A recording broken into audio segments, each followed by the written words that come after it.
హైదరాబాద్ లో పలు ఎల్పీజీ స్టేషన్ల వద్ద పెద్ద ఎత్తున ఆటోలు క్యూ కట్టాయి. చాలా చోట్ల నో స్టాక్ బోర్డులు పెట్టడంతో వాహనదారులు తీవ్ర ఇబ్బందులు పడుతున్నారు. లగ్దికపూల్ ఎల్పీజీ స్టేషన్ వద్ద 2 కిలోమీటర్ల మేర ఆటోలు బారులు తీరాయి. గ్రేటర్లోని పలు పెట్రోల్ బంకుల్లో నో స్టాక్ బోర్డులు దర్శనమిస్తున్నాయి. పశ్చిమాసియా యుద్ధంతో దేశవ్యాప్తంగా ఎల్పీజీ కొరత ఏర్పడింది. దీంతో దేశవ్యాప్తంగా చమురు కష్టాలు కొనసాగుతున్నాయి.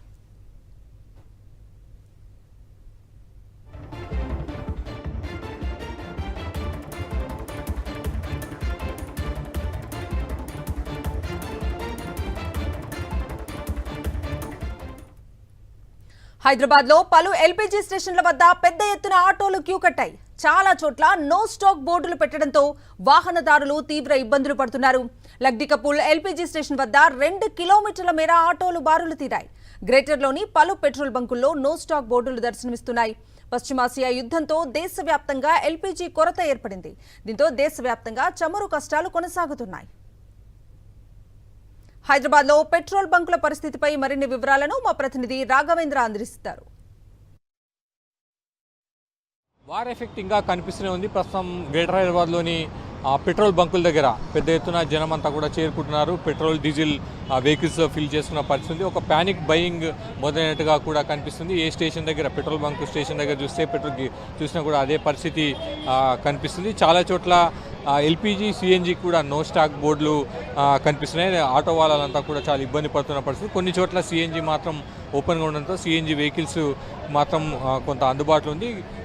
డీజిల్ అదేవిధంగా పెట్రోల్ కోసం పెట్రోల్ బంకుల దగ్గర పెద్ద ఎత్తున చేరుకుంటున్నారు. ప్రస్తుతం మనం నాంపల్లి రైల్వే స్టేషన్ దగ్గర ఉన్నాం.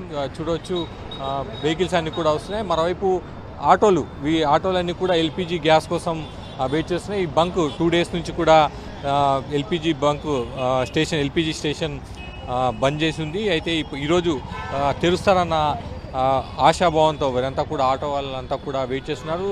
చెప్పండి, మీకు ఎల్పీజీ దొరుకుతుందా, సిఎన్జీ దొరుకుతుందా, ఎటువంటి ప్రాబ్లం మీకుంది? एलपीजी दौड़ता ले सर, कम से कम एक 15-20 तो पूरा बंद है और हम लाइन पे ठहरे 1 बजे से इधर खड़ा है, गैस नहीं है, कल आते बोल रहे, बहुत परेशान है। आ रहे जा रहे उधर से इधर रुक रहा, इधर से उधर रुक रहा गाड़ी, बहुत परेशान है आप तो। హైదరాబాద్లో ఎట్లుంది ఓవరాల్గా? హైదరాబాద్లో మీరు మాట్లాడుకుంటారు కదా, ఏమనిపిస్తుంది? మొత్తం షార్ట్ చేసింది సార్, చాలా ప్రాబ్లం అవుతుంది. గ్యాస్ ప్రతి ఒక్క డ్రైవర్లకి ప్రాబ్లం అవుతుంది. గ్యాస్ ఏడు దొరకలేదు. మళ్ళీ ఒక 20-30 పంపులు తిరిగి వచ్చినాయి. ఇప్పటివరకైతే ఏడు దొరకలేదు సార్. గ్యాస్ మస్తు ప్రాబ్లం అవుతుంది. ఒక నెల నుంచి ఇండి ఉన్నాం మేము. ఏడు అన్నం తింటలేము, ఏం లేదు. గ్యాస్కే ప్రాబ్లం అవుతుంది సార్. మెయిన్ ప్రాబ్లం అన్నం కూడా టిఫిన్ కట్టుకొని వచ్చినాము. ఆ తిన్న ఇంట్లో కూడా ఉపవాసం ఉంటారు సార్. చాలా కష్టం అవుతుంది. भाई सबका प्रॉब्लम यही है, कहीं भी गैस नहीं मिल रहा। पूरे 50 पंपा फिर के आ गए, जहाँ जा रहे 4 घंटे 5 घंटे लाइन में ठहरना पड़ रहा। बस उतना ही प्रॉब्लम है, गैस का ही प्रॉब्लम। ఏంటి మీకు ఎటువంటి ప్రాబ్లం? ఆటో చాలా తినని కూడా పరిశానం సార్. ఇంట్లో మేము చాలా ఏముంది అంటే ఎన్ని రోజుల నుంచి గ్యాస్ 3-4 వారం నుంచి అయితే సార్ గ్యాసే లేదు. అది కూడా 100 రూపాయలు గ్యాస్. 100 రూపాయలు గ్యాస్ పంపించుకుంటే 100 రూపాయలు మాకు దాగు పైసలు కూడా వెళ్తలే మాకు. వేరే బంకుల దగ్గరికి వెళ్ళట్లేదా? వేరే పంపులైనా 7 సిటీలు మొత్తం బంద్ ఉన్నాయి. బాదర్పుర, కిషన్ బాగ్ మొత్తం సిటీ మొత్తం తిరిగి వచ్చినాం. 30-40 పందులు బంద్ ఉన్నాయి. ఇది కుళ్ళు ఉందంటే ఇది కూడా బంద్ ఉంది. రేపు పొద్దున వస్తాడ. ఇప్పుడు నైట్లో ఈయనే వండుకోవాలి. ఇక ఈయనే వండుకొని ఈయనే బంద్ చేయాలి మేము. ఆ పరిస్థితి వచ్చింది ఆటోలో. ఓవరాల్గా అయితే పరిస్థితి ఇది.